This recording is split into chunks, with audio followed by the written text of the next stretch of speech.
Glória a Deus, Deus abençoe. Mateus capítulo 5, versículo 1 a seguir, assim diz a palavra de Deus. Vendo Jesus a multidão, subiu a um monte e assentou-se. Versículo 2. E abrindo a boca os ensinava dizendo: Bem-aventurados os pobres de espírito, porque deles é o reino dos céus. Bem-aventurados os que choram, porque eles serão consolados. Bem-aventurados os mansos, porque eles herdarão a terra. Bem-aventurados os que têm fome e sede de justiça, porque eles serão fartos. Bem-aventurados os misericordiosos, porque eles alcançarão misericórdia. Bem-aventurados os limpos de coração, porque eles verão a Deus. Bem-aventurados os pacificadores, porque eles serão chamados filhos de Deus. Bem-aventurados os que sofrem perseguição por causa da justiça, porque deles é o reino dos céus. Bem-aventurados sois vós, quando vos injuriarem e perseguirem, e mentindo disserem todo mal contra vós, por minha causa. Exultai e alegrai-vos, porque é grande o vosso galardão nos céus, porque assim perseguiram os profetas que foram antes de vós. Meus irmãos, o texto que nós lemos é um texto que todos nós conhecemos e o conhecemos muito bem. Nosso Senhor Jesus Cristo, após ter passado pelo seu processo de provação e ter sido batizado por João Batista, ele está em processo de escolha dos discípulos, e certa feita, após uma madrugada de oração, ele se levanta para ensinar. E o ensinamento de Jesus, registrado em Mateus capítulo 5, 6 e 7, são chamados de a ética do reino. A ideia aqui é que Jesus está inaugurando, ou melhor dizendo, fundando o reino de Deus na terra. E ele está mostrando a ética desse reino, as leis, os códigos, os valores desse reino, como deve pensar, como deve viver, como deve agir, quais características devem ter aqueles que são súditos ou príncipes do reino de Deus, este reino que já se iniciou desde que o Pentecostes foi derramado sobre o povo de Deus, desde o Atos capítulo 2, e o viveremos plenamente quando o nosso Senhor voltar para buscar a sua igreja, mas já em meio a este mundo que vivemos, apesar de toda a perversidade que nele há, somos convidados por Deus, e essa é a ideia do Evangelho, nos fazer hoje e agora viver o reino de Deus já aqui na terra. E Jesus inicia essa série de ensinos sobre como deve ser, qual é a ética, quais são os valores do reino de Deus e daqueles que decidem e querem viver esse reino, dando as características que monta o perfil daqueles que são príncipes desse reino, daqueles que hão de viver este reino e experimentá-lo, daqueles que de fato podem ser chamados filhos de Deus. E Jesus inicia falando que são bem-aventurados, que todos nós sabemos que bem-aventurado é feliz, é alegre, é bem-sucedido ou mais que feliz.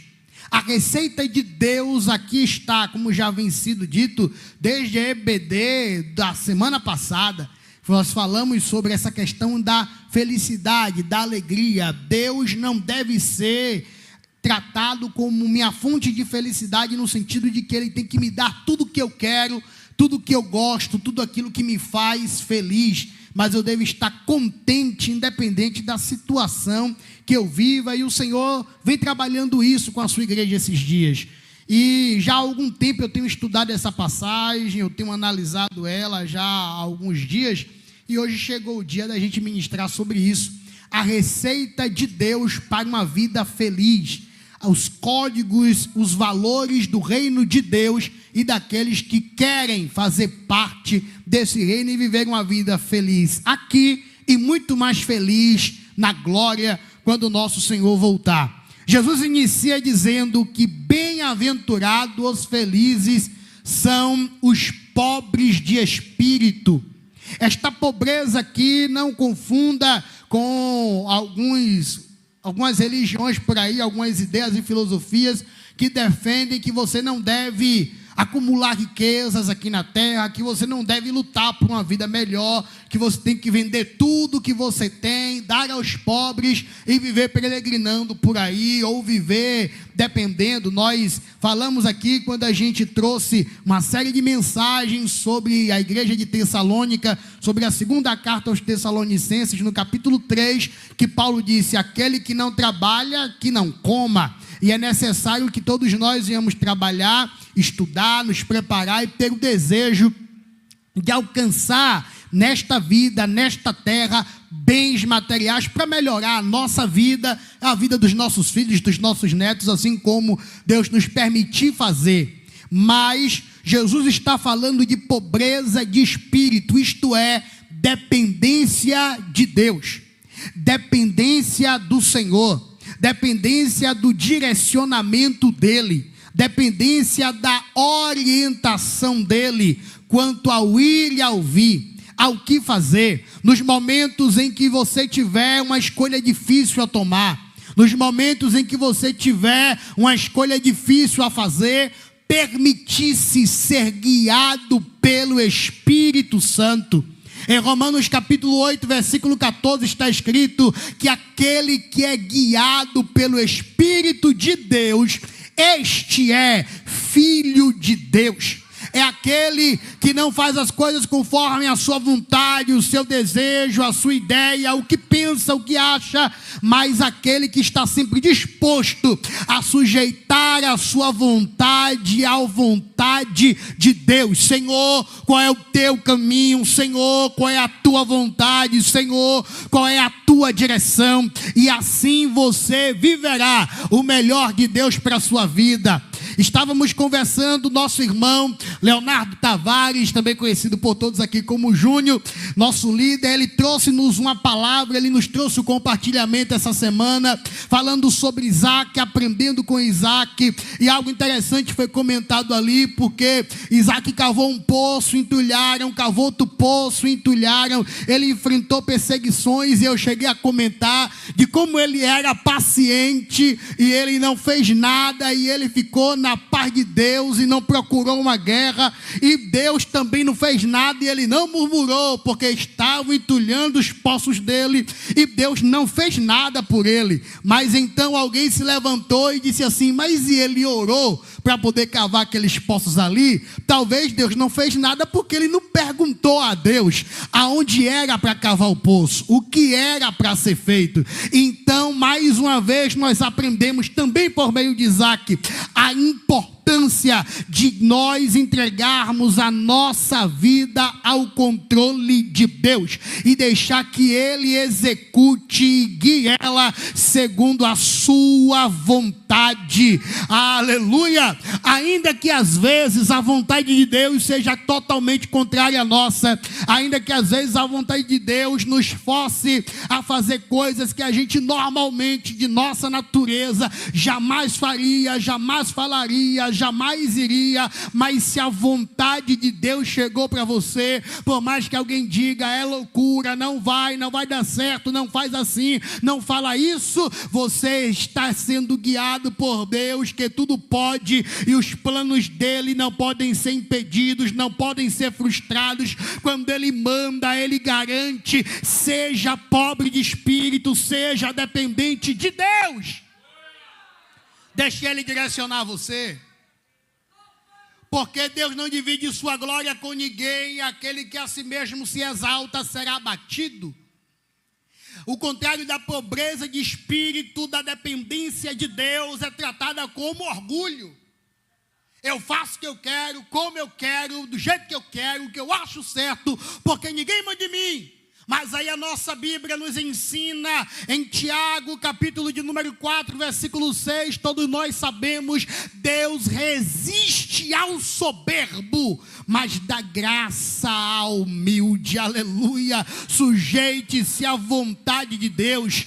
1 Pedro, capítulo 5, versículo de número 6, está escrito: humilhai-vos diante da onipotente mão do Senhor, e no tempo certo Ele vos exaltará. Ser pobre de espírito é ter a humildade de sujeitar-se à mão do Senhor, entregar a sua vida nas mãos dele e deixar que no tempo certo ele faça segundo a vontade dele. Assim age aqueles que são verdadeiros súditos do reino de Deus. Então no versículo 4, Jesus fala que bem-aventurados são aqueles que choram, porque serão consolados. Os súditos do reino de Deus, os príncipes do reino de Deus, choram. Mas aqui ele não está falando de um choro de uma criança mimada, com raiva, porque não teve o que queria. Ele não está falando do choro de raiva e de vingança de alguém que se sentiu ferido por alguém ou por algo. Não está falando de um choro de alguém que é emocionado, que é sensível, que chora por qualquer coisa. Não.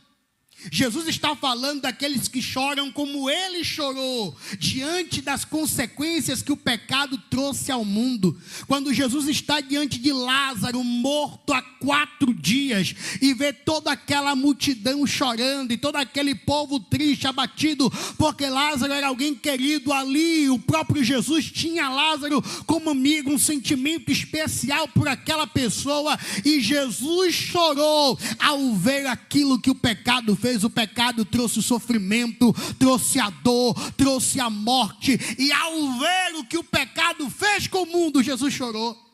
As lágrimas que Jesus está falando aqui não são qualquer tipo de lágrima, mas aqueles que choram por arrependimento genuíno de pecados. Está falando daqueles que choram em busca de uma transformação da parte de Deus. Está falando daqueles que choram por um desejo de sentir a presença de Deus, de viver a vida de Deus na vida deles.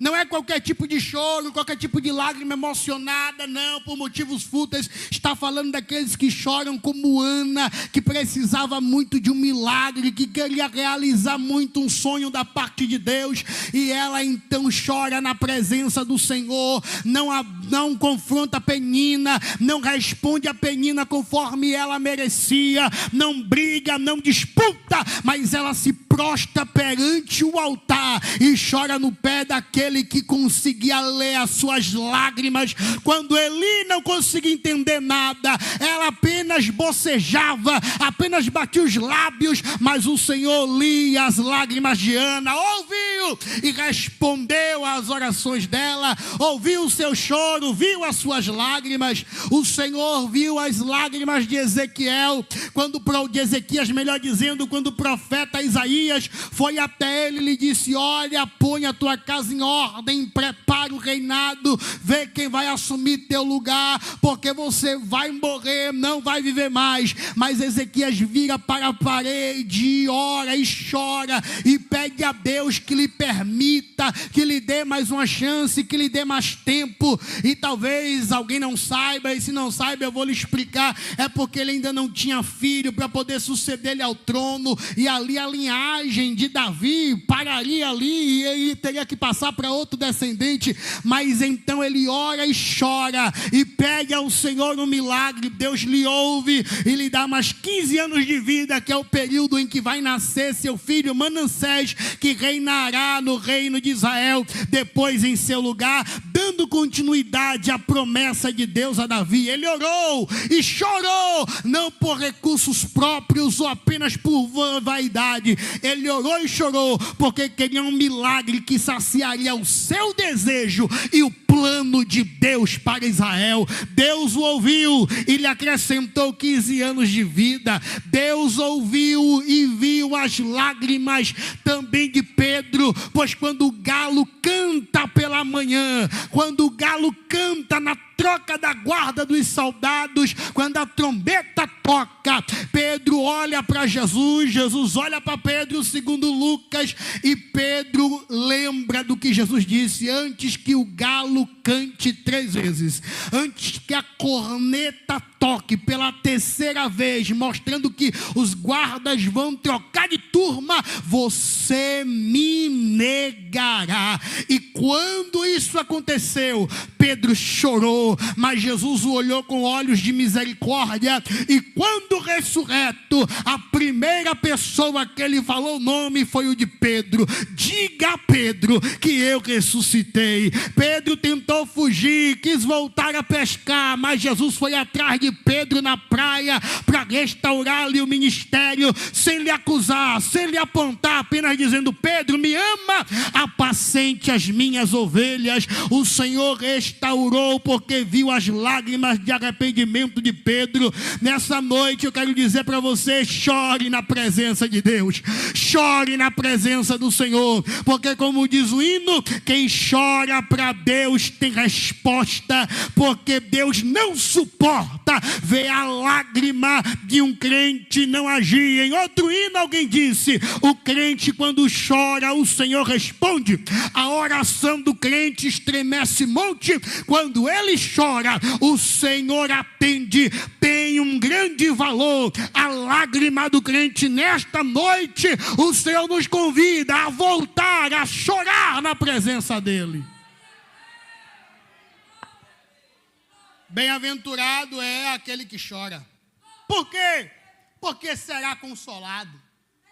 Ele prometeu, ele nos garante o consolo, como respondeu a todos esses. Em algum momento, em algum dia, ele limpará de nossos olhos todas as lágrimas. Aleluia! Ele limpará de nossos olhos todas as lágrimas, e então seremos consolados por ele. Oh, teremos resposta das nossas orações. Aleluia. Salmo versículo 34, capítulo 34, versículo 18, fala sobre isso, que o Senhor está perto, o Senhor está próximo daquele que tem um coração quebrantado. Então, meu irmão, se você quer ter o Senhor próximo a você, junto a você, tenha um coração quebrantado na presença dele. A 3ª bem-aventurança, ele disse: bem-aventurados os mansos, porque eles herdarão a terra. Meu irmão, não confunda as coisas. Mansidão não é fraqueza.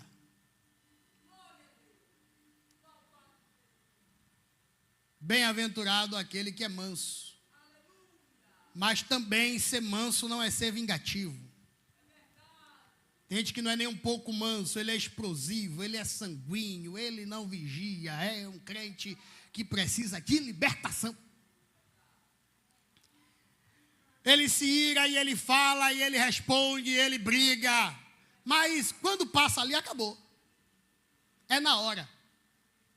Depois, está tudo em paz. Pessoa explosiva. Mas aí tem aquele falso manso, o vingativo. Ele não vai lhe dizer nada. Não vai lhe falar nada. Não, está em paz, meu irmão. Fique em paz, relaxe. Mas dentro dele, ele diz assim: a vingança é do Senhor. Eu lhe pego. Passa 100 anos, e 100 anos te dando parabéns, 100 anos indo para você, 100 anos batendo palma. Mas depois de 100 anos, você precisa dele. Ele diz assim: não. Você lembra daquela palavra que você me disse há 100 anos atrás? Pois. Agora, se depender de mim, você vai morrer aí. Vingativo, venenoso, cobra, traiçoeira. Não é desse tipo de mansidão. Bem-aventurado manso é aquele que é controlado pelo Espírito Santo. Bem-aventurado manso é aquele que busca em Deus ter domínio próprio, que busca em Deus respirar a conta de 1 até 10. Mansidão aqui é a humildade para reconhecer o meu próximo como maior do que eu, e por isso, por mais razão até que eu tenha, eu procuro falar com mansidão, agir com mansidão. Não confunda as coisas. Mansidão fala daquele que é controlado pelo Espírito Santo, guiado pela fé, direcionado por Deus, ou que busca em Deus a direção de como responder, de como agir, de como fazer. Mas cuidado! Porque se você irá demais o manso, você pode ver algo que você não queria ver. Lembra de Moisés? O homem mais manso da terra. Foi o mesmo que não entrou na terra prometida porque feriu a rocha. Se irou tanto que deu uma pancada na rocha, que a rocha partiu no meio. Cuidado. E o Senhor mesmo cuidará dele. Esse mesmo povo que irritou demais Moisés, a ponto de Moisés ferir a rocha irada e não entrar na terra prometida, é o mesmo povo que Deus disse assim: nenhum de vocês vai entrar também. Vocês vão rodar 40 anos, vai morrer todo mundo. Nenhum daquela geração que irritou Moisés a ponto de Moisés ferir a rocha entrou na terra prometida. Irmão, quando o manso se cala e deixa Deus agir, Deus age.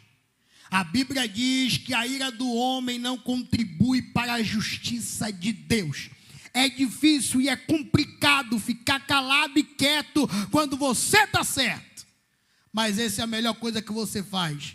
Porque a Bíblia diz: nenhuma ferramenta preparada contra ti prosperará, e toda língua que se levante contra ti em juízo, o Senhor a condenará. Aleluia! Quando você se cala, espera, fica quieto, se controle, age com mansidão, o Espírito Santo entra em cena, a mão de Deus age ao seu favor e faz as coisas acontecerem.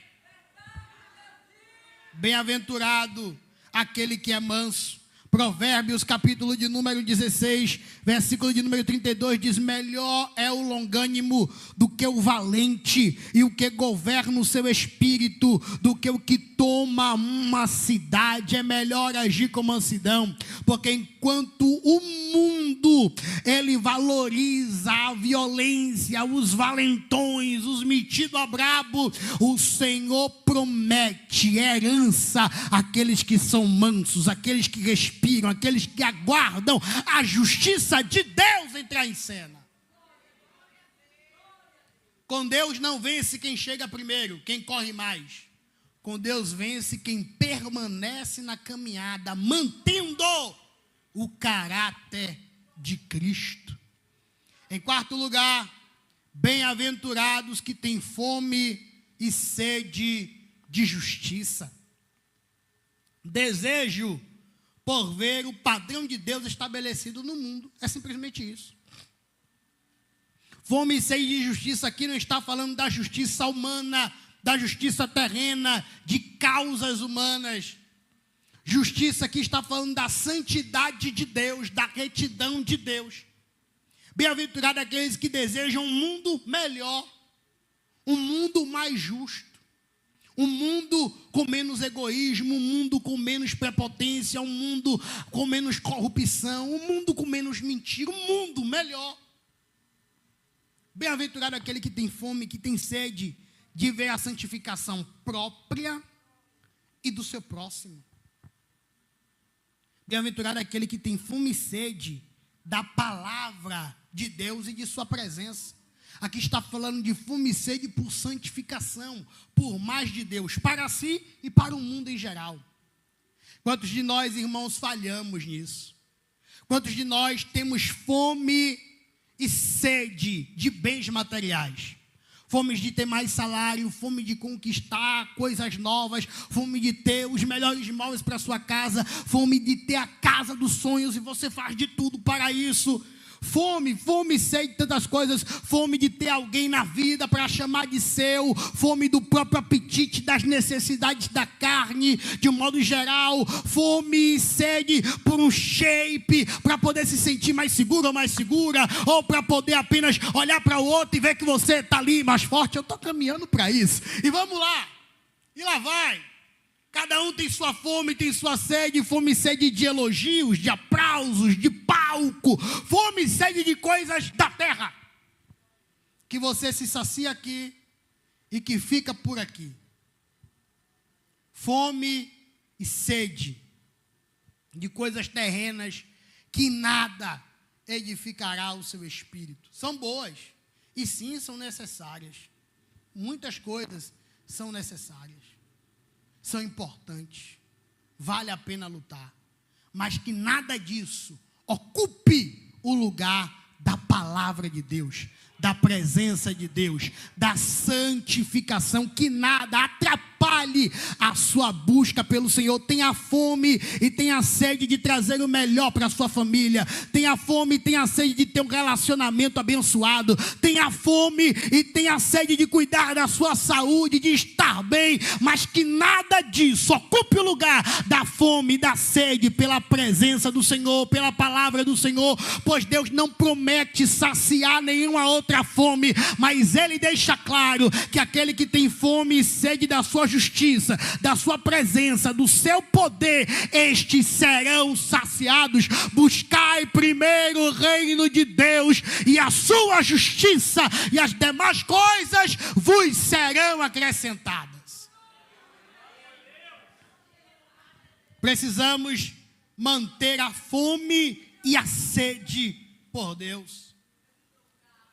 Bem-aventurados, felizes, os misericordiosos, porque eles alcançarão misericórdia. Misericórdia é o amor em ação. Misericórdia é ser longânimo com quem falhou com você. Misericórdia é você lembrar e entender que você é quem é, não por merecimento, é por graça. Você chegou onde chegou, não porque você é mais bonito ou porque você é impecável, mas é porque Deus teve misericórdia de você. Esta é a causa de você não ser consumido, misericórdia.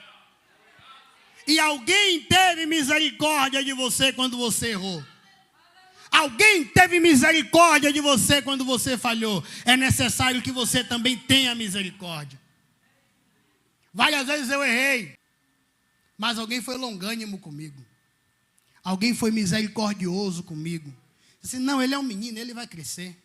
Hoje eu tenho 28 anos, fui lá essa única vez, estou aqui, pregador do evangelho, o mundo não me ganhou. Mas se aquele homem de Deus agisse como todo mundo queria, me crucificasse, me matasse, me dissesse assim, você está um ano de disciplina, ele tinha me jogado no mundo. Mas ele cuidou de mim, ele me protegeu, estendeu a mão, foi misericordioso e eu estou aqui. Haja com misericórdia com o seu próximo, como Deus agiu com misericórdia com você. Mas não use da liberdade para dar lugar à carne. Misericórdia.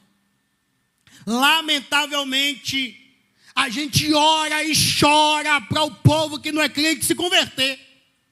Mas quando essa mesma pessoa se converte, às vezes a gente fica esperando um defeito para jogar pedra. Uma falha para jogar pedra e para dizer assim, não presta, exclui, não serve mais.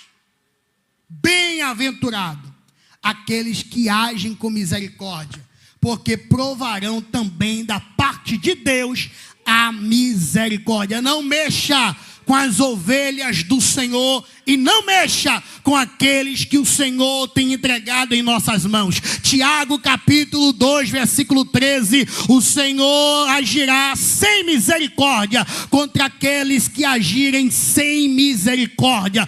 Como Davi, como Cristo, por uma ovelha, a gente enfrenta urso, enfrenta leão, derruba gigante, mas nós não deixaremos nenhum deles morrer. Bem-aventurados misericordiosos. Bem-aventurados aqueles que são limpos de coração, puros de coração. Quem são esses, Leonardos? Aqueles que não têm falsidade. Aqueles que não têm dupla personalidade.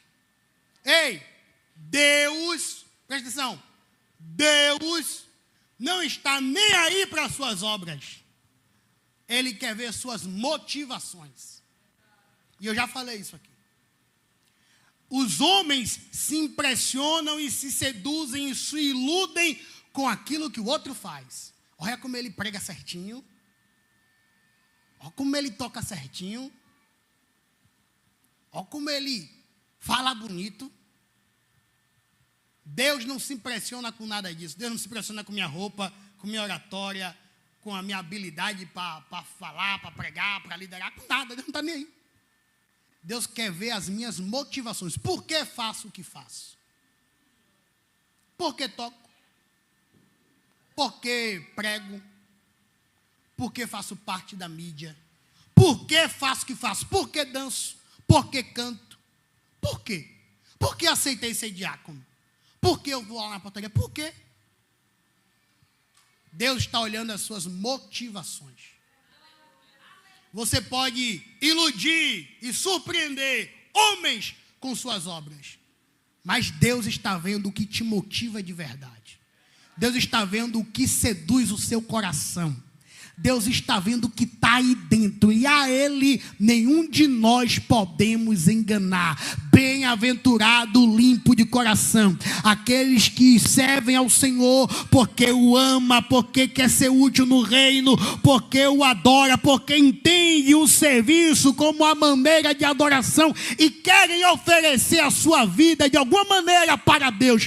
Estes são os limpos de coração. Aqueles que não têm dubiedade, aqueles que servem sem falsidade, aqueles que se esvaziaram do mundo e de suas vaidades para serem cheios da presença de Deus. Aleluia! Leonardo, a mensagem é dura para um domingo. Só essas palavras trazem vida eterna. Meus irmãos, o Senhor nos convida a ser limpos de coração.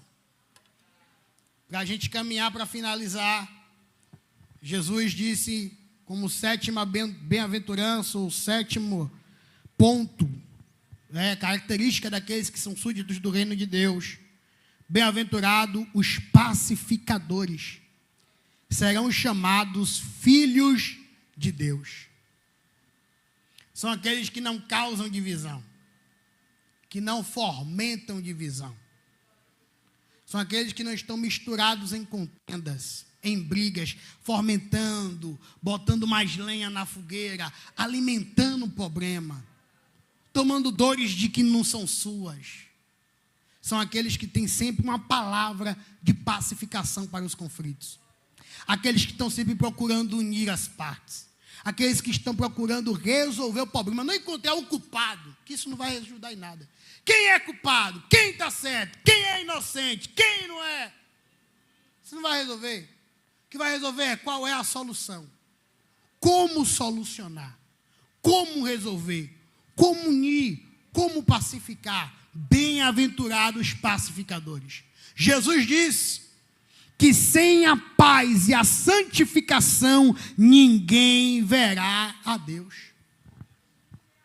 Os filhos de Deus, está no texto, os filhos de Deus não são os que pregam, não são os que tocam, não são os que fazem parte de qualquer tipo de departamento da igreja, não são os que usam terno, os que usam gravata. Aqueles que são filhos de Deus são aqueles que são pacificadores. Pacificadores. Em meio aos conflitos que você já vivenciou, já viu, já ouviu, a sua palavra foi de fomentação ou de pacificação? A sua atitude é de quem quer juntar ou de quem quer terminar de dividir? Filho de Deus é aquele que age de maneira pacífica. Pacificador demonstra ter maturidade espiritual e maturidade na vida. Paulo disse: se há dentre vós dissensões e contendas, ou sentimento faccioso, divisão, grupos, é porque vocês não são espirituais, são carnais. E não vos posso falar como a espirituais, mas como a bebês imaturos. Maturidade espiritual e maturidade na vida é paz, é querer paz. Como veio um meme que eu vi recentemente, já vi algumas vezes, e novamente eu vi ele durante essa semana, quando sua rotina começa às 6 horas da manhã e termina às 10, você não tem mais tempo para besteira, você só quer paz. Maturidade nos leva a ser pacificadores. E isso também é característica daqueles que são filhos de Deus. Em último lugar, bem-aventurados perseguidos por causa da justiça. Jesus conclui o seu sermão, dizendo que seguir essas atitudes, ter esse caráter de humildade, de santificação, de coração puro, de mansidão, de chorar na presença de Deus, essas coisas, ser pacificador, agir com misericórdia, viver desta maneira, este zelo pelas coisas de Deus, pela obra do Senhor, pelo bom andamento das coisas de Deus na sua vida, pode acabar levantando contra você algumas oposições. Pode fazer com que você sofra oposições. Mas quando isso acontecer, se alegre, glorifique. Isso é normal. Paulo falou sobre isso a Timóteo, 2 Timóteo, capítulo de número 3, versículo de número 12. E também todos os que piamente querem viver em Cristo Jesus padecerão perseguição. Todos aqueles que querem viver praticando a palavra e fazendo o melhor para Jesus sofrerão perseguição. O diabo não vai atacar quem não dá trabalho a ele. Ele quer que o cara fique no engano mesmo dentro da igreja, achando que está salvo. Ele vai ter trabalho de tirar da igreja, de tirar do ministério, de tirar do serviço quem não está fazendo nada, quem não está sendo diferente. Ele quer ir lá se enganando, achando que está abafando e que está bem com Deus, e já vai olhando para a cara dele e dizendo: quando chegar aqui em cima eu te acerto. Não se joga pedras em árvores que não dá fruto. Todo aquele que desejar viver o evangelho sofrerá oposição. Está na Bíblia. 2 Timóteo, capítulo 3, versículo 12. Sofrerá perseguição. Mas o nosso Senhor, Ele deixou claro para nós: eis que venho na glória do Pai, e galardoarei a cada um segundo as suas obras. Ainda que o zelo pelo Senhor e pelo caráter cristão e por tentar agradar a Deus faça com que alguma oposição se levante, você deve permanecer firme, sabendo que há um galardão preparado para você. Fique de pé, por favor. Súdito do reino de Deus deve ser dependente do seu Senhor. Súditos do reino de Deus choram na presença dele. Súditos do reino de Deus vivem em mansidão. Súditos do reino de Deus agem com misericórdia. Súditos do reino de Deus são pacificadores. Súditos do reino de Deus têm fome e têm sede da sua justiça, da sua presença, da sua palavra. Súditos do reino de Deus são limpos de coração. Súditos do reino de Deus, ainda que perseguidos, mantêm-se firmes no caráter de Cristo, porque sabem que o seu trabalho no Senhor não é vão.